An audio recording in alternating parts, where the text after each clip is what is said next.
sports are really important vehicles for relationships.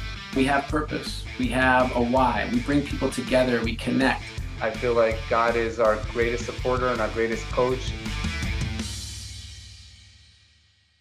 This is Rabbi Erez Sherman and Rabbi on the Sidelines. This morning we are joined from Jerusalem by Tamir Goodman, the Jewish Jordan. Tamir, it is so good to see you. How are you? Thank you. Everything is going well. Thanks for thinking of me, my friend.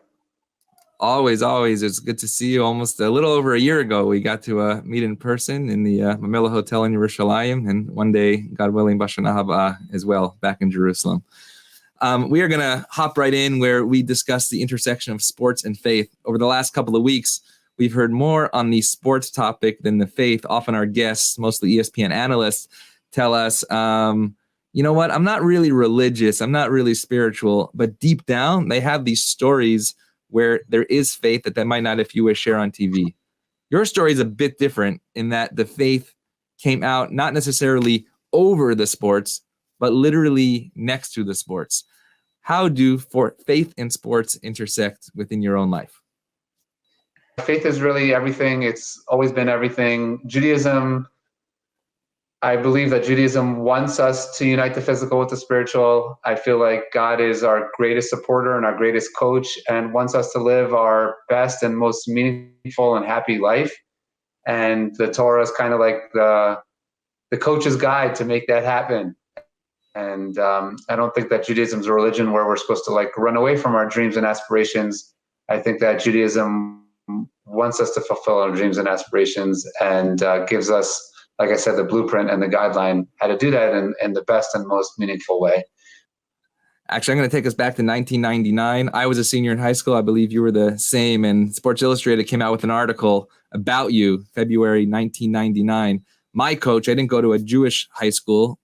There was a Jew, me, and there was a Seventh-day Adventist on my team as well. And the coach handed me that Sports Illustrated and said, "Who is this kid? What's this all about?" And knowing that you were making a difference, not just in the Jewish world, but in fact in the basketball world, take us back to that moment where Sports Illustrated decides to feature you. What did that mean in the basketball world and bringing the faith and sports world together? Well, they came to watch me play. I was playing for a local yeshiva, and then they said that they were going to put a 4-page article about me. And I think it was a preview to the Super Bowl edition. And I knew that millions and millions of people were going to see this magazine.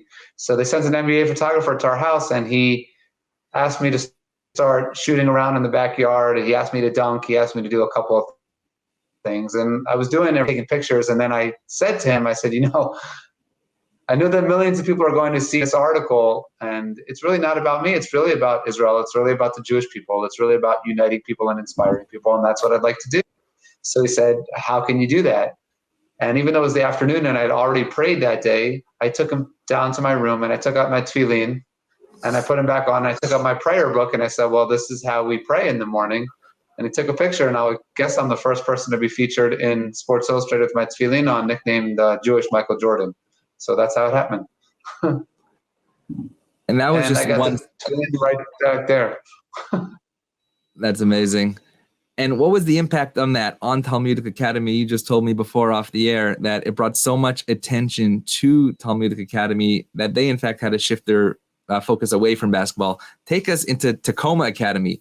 How did you find the Seventh-day Adventist school to end your high school career? And what was the impact that it had on you? But also, what was the impact it had on them? Yeah, like the media. I recently was in touch with a leading PR expert in America. He has one of the biggest PR firms in America, and he said, "I just want to let you know that other than Allen Iverson, Wilt Chamberlain, and I think LeBron James, he's like, there's never been another player, a high school player, with as much media attention like I had. There was 1 week where I had over 700 media requests in 1 week, so it was literally a fire hazard for us. The gym could only fit like 200 or 300 people, and there's like thousands of people get into the gym, and it was just such a distraction to the school that the school asked me to find a school that could better accommodate me. And then Tacoma Academy reached out. They're a Seventh-day Adventist school. They don't play basketball on Shabbat either. And their gym could seat 5,000 people, and they are accustomed to dealing with the media. They told me that I wouldn't need to take any Christian classes. There was Christian prayer before every class, but that I would be able to study with the rabbi instead. And that's what I did. I studied with the rabbi every day, and I went to Christian school, and it was a tremendous experience on and off the court. Until today, I'm very close with some of my former teammates and teachers in that school. What was the reaction from the Jewish community with an Orthodox Jew going to a Christian school? Was there any backlash, and how did you deal with that? I think I kind of remember some people giving my mother a little bit of a hard time at the supermarket and stuff like that. How dare you send your son to Christian school? But my parents always, they were always the best, full of unconditional love, and they always supported me. And I eventually, after doing well at the Christian school and continuing to keep Shabbat and then giving the scholarship back to Maryland, which was all during the same time period, some of those same people actually apologized to my mother. And everybody has their unique mission. Everyone has their own way, and everyone's soul is brought down to this world. And mine was kind of in I guess not such a typical way for a Jewish basketball player, but thank God. And sometimes if that meant having to go through a Christian school, then that meant having to go through a Christian school. So before you gave back the scholarship to Maryland, you had to get it. Not many young people even get a basketball scholarship to Maryland. When did you realize that, number one, you had this opportunity to play at a high level, and take us through first the process of getting that scholarship with Gary Williams? So I think when I was 9 years old, my coach, Coach Katz, told my mother that I was going to be a Division I player, that I was going to get a full scholarship. But I want to say the summer of 10th grade, when I got invited to my first invitational camp, after a week there, I felt like these were supposed to be the best players in America, and I felt like God had blessed me with as much talent, to be able to compete with these players. So why can't I play Division I basketball? And then in 11th grade, I was ranked the 25th best player in America. I was averaging almost 40 points a game and started to get a lot of scholarship offers. And they offered me, that was like, I was very excited about that opportunity because they were my favorite team and I wanted to stay close to home. And that was a really great opportunity. And how did the Shabbat conversation come about before you realized that it wasn't going to work? Were they originally accommodating? Look, this week we have the ACC tournament coming up, right away. How first did you see an avenue that it could work? Yeah, I told them right off the bat before I committed to them that I wasn't going to be willing to play on Shabbat. Originally, they said that they would do everything they could to accommodate me. But as time came closer for me to actually play at Maryland, they brought me into the office. I was already playing with the players and open runs and stuff in the summer. And they said, you could stay and play, or you have a scholarship. But based on how we see things moving forward and how we project you, we decided that if you want to stay, you're going to have to play on the Sabbath. And I said, thank you guys. I love this team, but I'm Jewish and Shabbat's more important to me. And I gave them back the scholarship, and it worked out really well for them. They won the national championship. It worked out really well for me because I got to go to Towson, who managed to change the entire schedule for me so that I was able to play Division I without playing on Shabbat. And I'm still in really good terms with a lot of those players that were on the team and the coaching staff till today. So it all worked out really well. So I want to bring in a video, something that you quoted that I absolutely love, and then we'll talk about this. So let's watch this. You could have had a national championship ring. After you win the championship, you get like that really famous ring. And I tell them I'm not upset about my decision because every year there's a new basketball champion. Someone else is going to win the championship, and some other team is going to get that ring, and the ring changes every year. But the Shabbat ring, it lasts forever. It never changes. I love that analogy of the Shabbat ring, right? That it's there forever. Pretend, and I know you don't pretend, you actually do this. Speaking to young people that often do have to make a choice between Shabbat or Judaism or religion and basketball. How do you explain to them that, number one, you can do both at a high level, and number two, when you do make a choice, sometimes that Shabbat ring can be more important than basketball? Yeah, I actually think it's easier. I think the world is now realizing what a blessing Shabbat is, how important it is to focus on our soul, focus on our family, focus on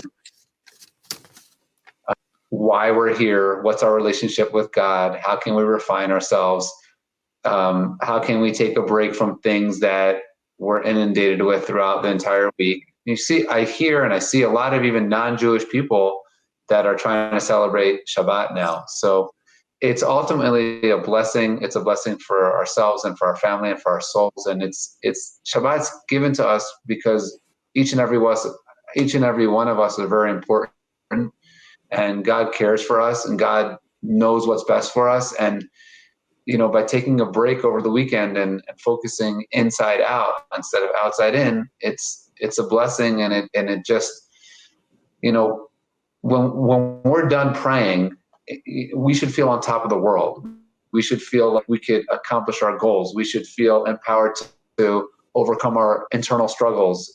We should feel like we're more patient, that we're more confident, that we're more loving, that we're, better fathers, better husbands, mothers, whatever it is. It's like being able to do that on Shabbat and focusing on these energies. It's a blessing that carries over through the rest of the week. So it's like, it's not taking us away from anything. It's just empowering us to live our best and happy life and achieve our dreams in a healthy way. So I think the world is starting to realize that, and it's like a hidden secret that the Jewish people have known for many years. And they say, like, if it wasn't for Shabbat, the Jewish people probably, it's what united us, it's what empowered us, and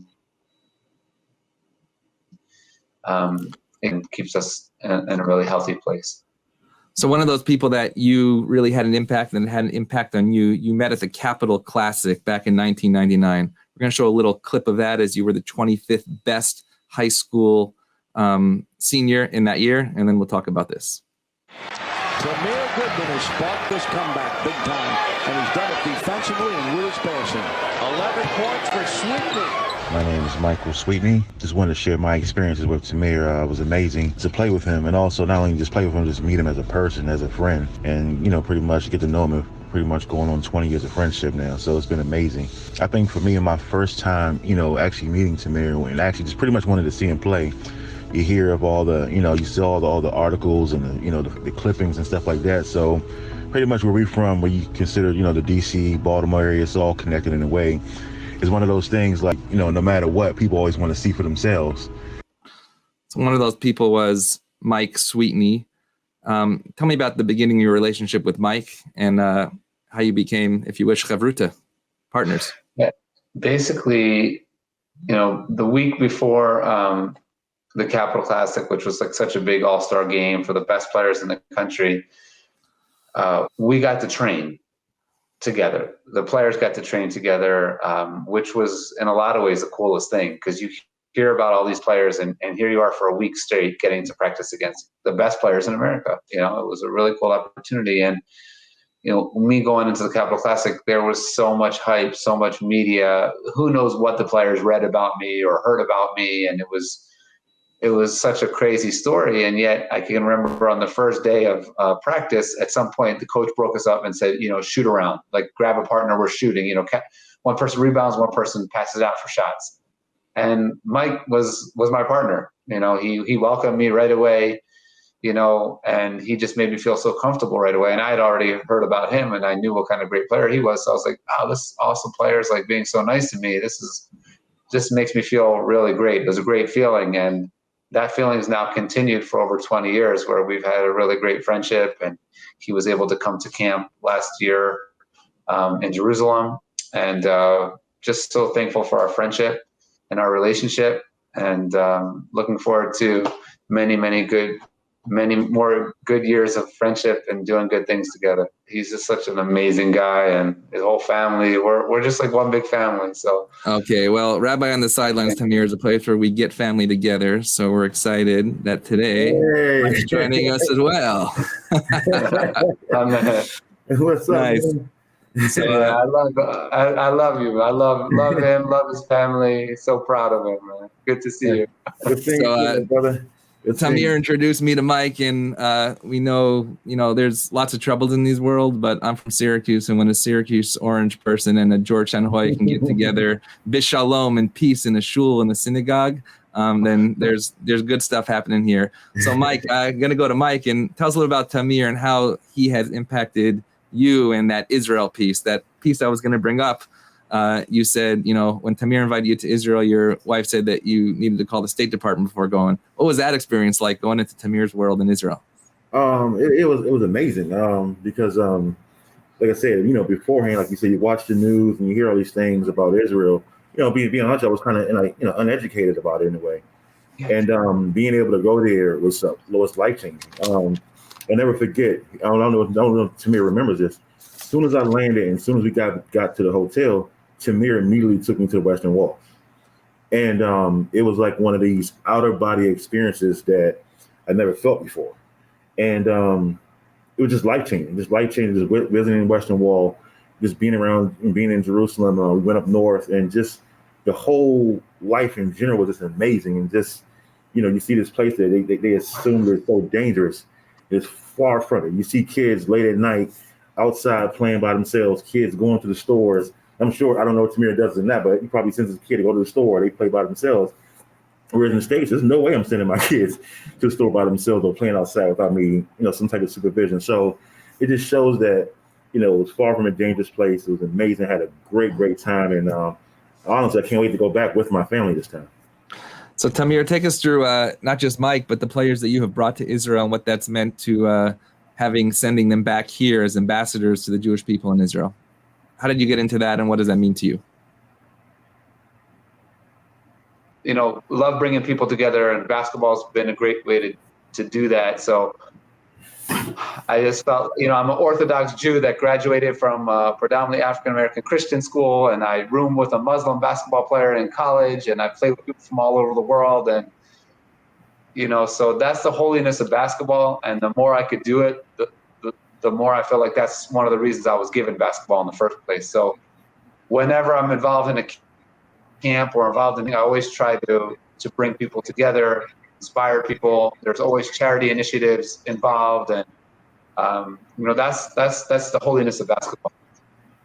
Actually, last week I had Seth Greenberg on the show, ESPN college analyst, and he said, "You have your synagogue, I have my locker room." He talked about the locker room being a sacred space.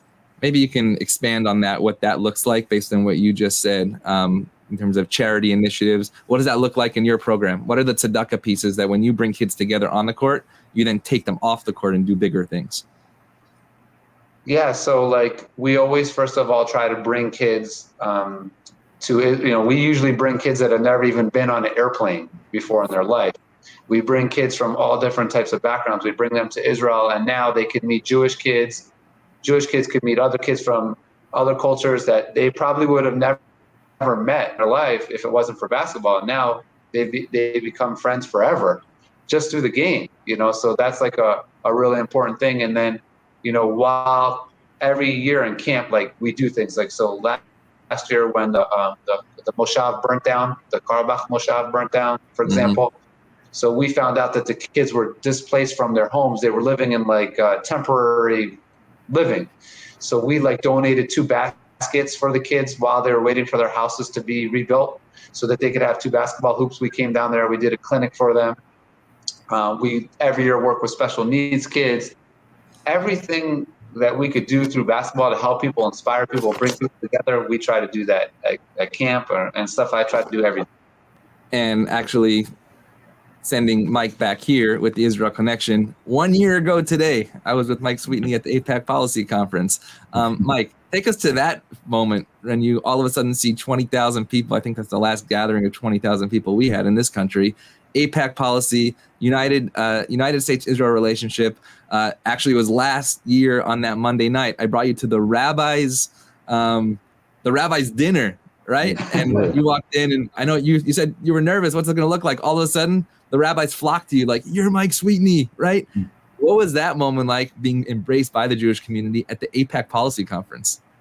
Well, it was awesome, man. It was a great experience. But also, too, I think a lot of people wonder why was I there, because actually while you was in the actual championship game that day, and Coach Aliyah was like, "Look, that's a once in a lifetime opportunity. You better take it and go."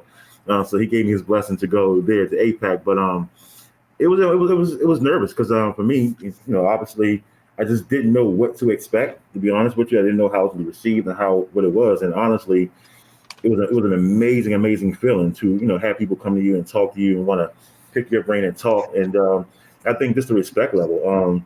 I think, I guess the upbringing, I guess Tamir mentioned too about the way he was raised and the upbringing of your parents, just showing you how to just love everybody, no matter what your race, color, religion, whatever it is. We're all human beings at the end of the day. So that's the feeling that I had there. Obviously, I'm not Jewish, but they didn't care about that. It was just like, hey, you're a person. We want to pick your brain. We want to talk to you. We want to show you love. Teach you things about Judaism and things like that. It educated me. So it was just an amazing, fun experience. It was a great time. It was a great time. So, but that rabbi dinner was actually, I ate a lot of good food too, by the way. Yeah. I think I made myself sick as I ate so much good food, but it was amazing. And let's go to the Yeshiva University phenomena. First, Tamir, right? If YU had the great basketball team like they had now 20 years ago, would that have been an option on your table? And now players are foregoing going to other universities because YU is so good, Yeshiva University. I'm proud that my dad actually was an alum there and played there in the late 60s. First Tamir and then to Mike. Tamir, what do you think of this whole YU phenomena that observant Jews are going to a place where they can do both and don't have to play on Shabbat? Hold on, let's get to that. Come, just say hi for 1 second. Martinel just wants to say hi, Mike, for 1 second. That's my buddy. Where's he at? What's up, man? How's it going? Good. You've gotten big, man. You're growing up fast, man. Hope to see you soon, buddy. I'm seeing your videos too. Also, I can't wait to get our one-on-one game again. I can't forget the last one-on-one game we played. Yeah. I haven't forgotten. I owe you one. So, YU is, I'm the biggest fan of YU. I'm so happy that Mike is there and Coach Steinmetz and everyone's doing such an amazing job. And I would have loved to play there. The reason that I did what I did was it was really so that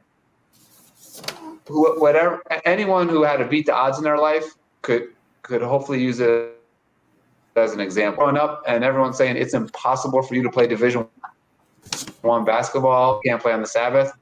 I felt like if I proved that was possible and I did it, hopefully that could inspire someone else. That was my motivation. It wasn't even about doing goodness to the world.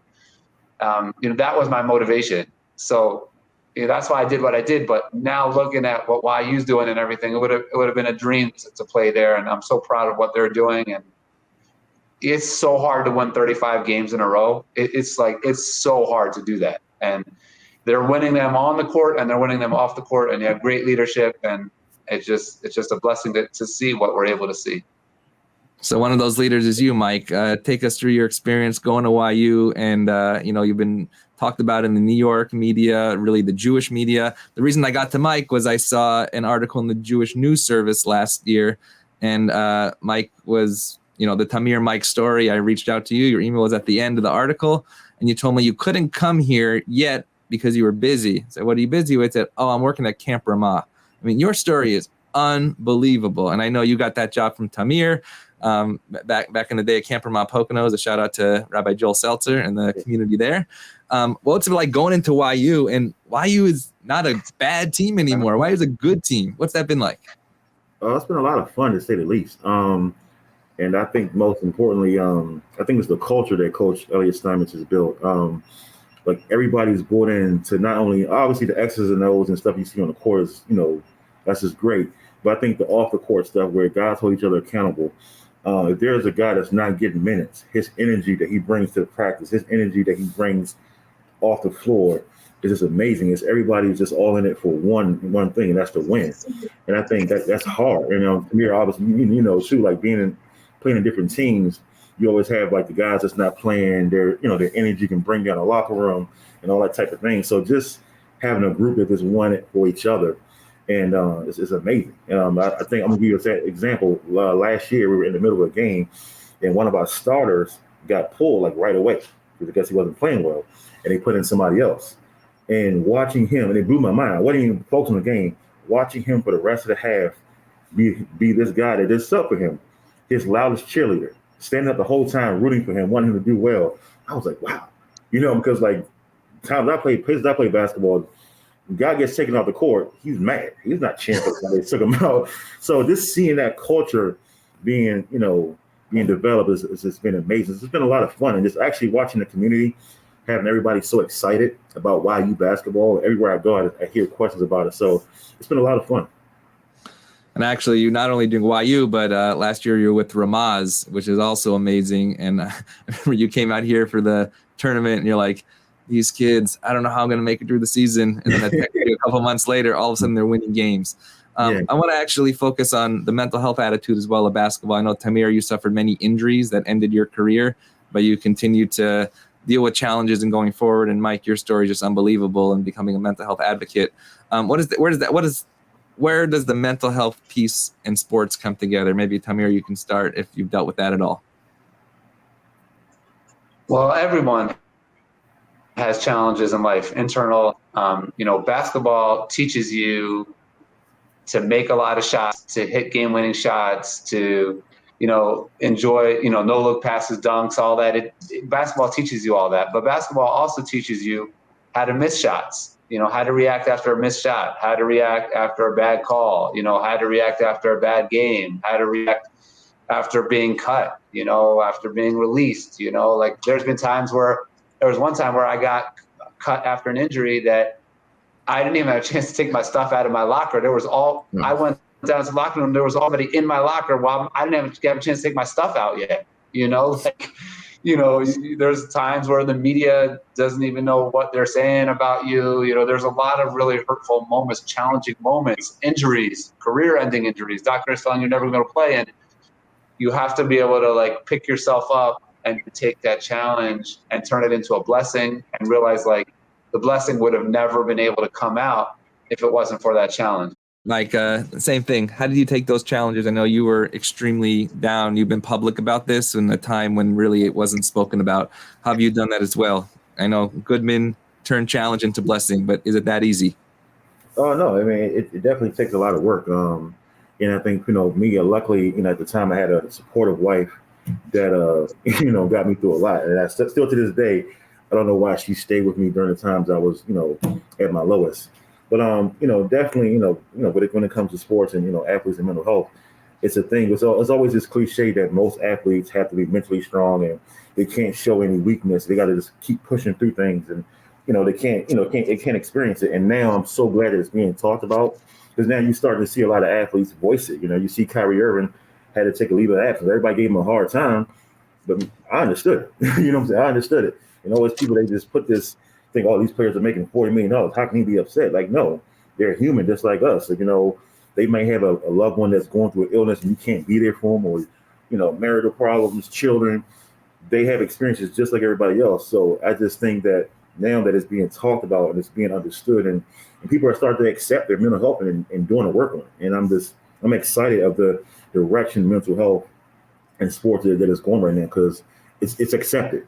Back in 2003 when I was playing, when I was going through it, I wasn't really talked about it like that. So I had to suffer in silence because I was scared if I said anything, I'm gonna lose my NBA career. So now that guys, they have resources and it's the open topic, I'm excited about it. Two more questions, and then we're going to wrap up here because I know it's late in Israel. And Tamir, is there another Tamir Goodman out there? And if there is, what would be your advice to him or her on their journey today in 2020 with social media? I say to be resilient, have a healthy self-confidence, take care of your body, take care of your soul, put yourself in a situation to be successful, surround yourself with positive people, surround yourself with people that care about you. Do as much as you can to have a strong identity. Do as much as you can to be involved in acts of goodness and kindness. Work really hard. Society dictate what you can or cannot do. And Mike, what about you? Somebody who's a lottery pick out there, but who might face some challenges that they don't know about it. What's your advice to them? Just to always it sounds cliche, but just every day, try to find something to be better at. Work hard, leave it all out there, and whatever happens, it happens. You can put all the work in that you want, but sometimes you might not get the results you want. And I think you got to be able to accept that and just keep, just leaving your best out there. If you leave your best out there, you should have no regret. So that's my thing. Just leave it all out there, and just whatever the results are, you live with it. And if they're not your way, then we keep pushing forward. Because one thing I learned when you have adversity, the world doesn't stop. The world keeps going. So if adversity hits, we got to find a way to pick ourselves up and just keep pushing forward. So just keep pushing forward. Rabbi, on the sidelines, where friends unite, where the three of us actually have never sat at a table together, but one day, God willing, we'll have our Shabbat dinner, whether it's here in LA, New York, or in the land of Israel. But most importantly, a moment today where we have heard a Devar Torah before our Shabbat of Parsha Ki Tisa, and moments of inspiration where faith and sports definitely intersect. I want to thank Mike Sweeney, NBA lottery pick 2003, 8th pick in the NBA draft, mental health advocate, and Tamir Goodman, the Jewish Jordan, who continues to make a true impact, not just in our Jewish community in the land of Israel, but all around the world in the sports world. Have a Shabbat Shalom, and thank you, Tamir, and thank you, Mike.